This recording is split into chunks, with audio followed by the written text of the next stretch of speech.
Let's look at the final polling data from major sources like NBC News, Emerson College, TIPP Insights, and Atlas Intel. The data suggests a tight race, but the numbers also reveal significant leads for Donald Trump among critical demographics and undecided voters. Starting with the national poll from NBC News, Trump and Harris are locked at 49% each in a two-way race, with 2% of voters are still undecided. But in a three-way race that includes Green Party candidate Jill Stein, Trump edges ahead by a point, 47% to Harris's 46%, while Stein captures 1%, and 5% of voters remain undecided. Switching to the New York Post's three-way race data, we see another deadlock. Trump and Harris both sit at 49%, while a third-party candidate captures 2%. The TIPP Insights poll shows a similar two-way split, with Trump at 49% and a one-point lead over Harris's 48%. Looking at Emerson College's polls among likely voters, we find yet another 49% tie between Trump and Harris. However, among independents, Trump's lead widens significantly, reaching 50% compared to Harris's 44%, a strong 6-point advantage. Atlas Intel's three-way polling shows that Trump has a slight lead over Harris. Trump has 49%, a 2.8-point edge over Harris, who has 47.2%, while Stein polls at 1%.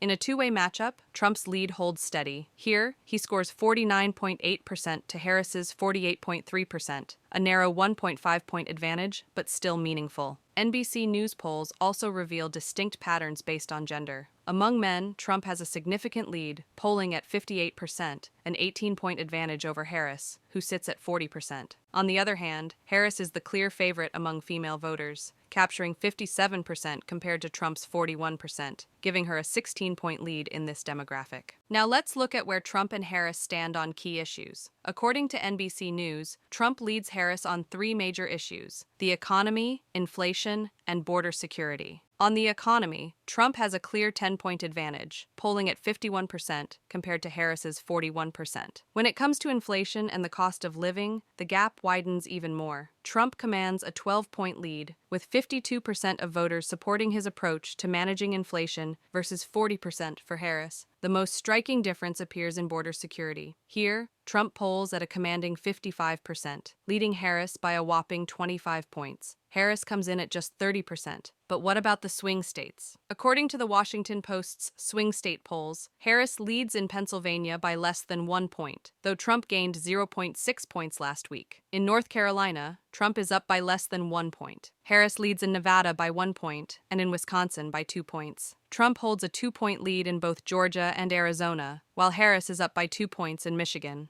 According to Atlas Intel's swing state polls, Trump leads Harris in North Carolina with 50.5% to 47.1%, a 3.4-point advantage. In Georgia, Trump has 50.1% to Harris's 47.6%, a 2.5-point lead. In Arizona, Trump leads with 52.3% to Harris's 45.8%, a 6.5-point margin. In Nevada, Trump is ahead with 51.5% compared to Harris's 46%, a 5.5-point lead. Trump also holds a narrow lead in Wisconsin with 49.6% to Harris's 48.6%. In Michigan, Trump leads with 49.7% to Harris's 48.2%, a 1.5-point advantage. In Pennsylvania, Trump is at 49.6% to Harris's 47.6%, a 1.8-point lead. According to Emerson College's swing state polls, Trump leads Harris in Arizona with 50% to 48%, a 2-point advantage. In Georgia, Trump is ahead with 50% compared to Harris's 49%, a 1-point lead. In Michigan, Harris leads with 50% to Trump's 48%, a 2-point margin. Nevada is tied with both Trump and Harris at 48%. In North Carolina, Trump leads with 49% to Harris's 48%, a 1-point advantage. Trump also leads in Pennsylvania with 49% to Harris's 48%, a 1-point margin, while Wisconsin is tied at 49% each. To wrap up, let's look at the latest Electoral College projections and betting odds, which provide insights into each candidate's overall chances of winning. Starting with 538 simulations, Trump is projected to win 53 out of every 100 simulations, while Harris wins 47. The Economist offers a different scenario, showing an even 50-50 chance for both candidates. In this projection, Harris would secure a razor-thin victory with 270 Electoral College votes to Trump's 268, a 1-point shift for Harris from yesterday's numbers. Decision Desk HQ currently projects Trump with a stronger lead, showing a 54% probability of winning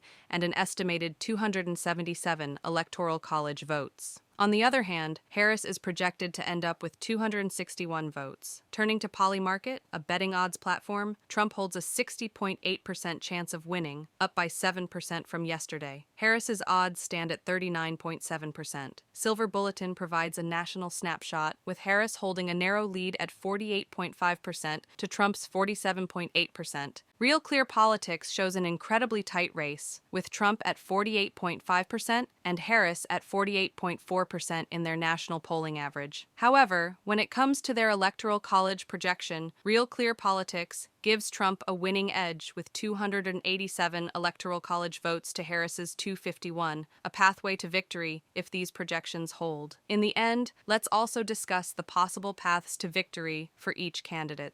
Starting with Trump's best path to victory involves securing wins in Arizona, Georgia, North Carolina, and Pennsylvania. Harris would take Michigan, Nevada, and Wisconsin in this scenario, but it wouldn't be enough to reach 270 electoral votes. This path would result in a final tally of 281 electoral votes for Trump and 257 for Harris, securing a Trump victory. But how likely is it? This is Trump's most probable path to victory. He's favored in Arizona, Georgia, and North Carolina, 3 Sunbelt states that have leaned Republican for decades. Early voting data in Arizona shows Republicans leading with 42% of the vote, while Democrats trail at 33%. But what about Harris? Harris's most straightforward route to victory hinges on securing the blue wall states of Michigan, Pennsylvania, and Wisconsin. In this scenario, Trump would capture Arizona, Georgia, Nevada, and North Carolina, but it would not be enough to push him over the 270 vote threshold. With Harris at 270 electoral votes and Trump at 268, this pathway underscores the importance of the 3 northern battlegrounds for a Democratic win. If Harris successfully holds these historically Democratic states, she would secure the presidency with a narrow but decisive victory. But Trump's alternate path to victory relies on winning Arizona, Georgia, and North Carolina, and flipping Wisconsin, allowing him to reach 272 electoral votes. Harris would take Michigan, Nevada, and Pennsylvania in this scenario, but her total would fall short at 266 electoral votes. By capturing Wisconsin, along with his strong Sunbelt base, Trump could secure the presidency without needing Pennsylvania. However, Harris also has an alternative option to secure the presidency. Harris's alternative path to victory involves winning Georgia, North Carolina, Michigan, and Nevada. Trump would take Arizona, Pennsylvania, and Wisconsin, but it wouldn't be enough to surpass the 270 vote threshold. This path would give Harris 279 electoral votes to Trump's 259, securing her the presidency. But how likely is it? This path is less likely but still possible. This path would allow Harris to lose 1 or even 2 blue wall states and still reach 270. However, Harris needs a stronger than expected turnout from black voters in Georgia and North Carolina for this path to work. So, where are we heading tomorrow?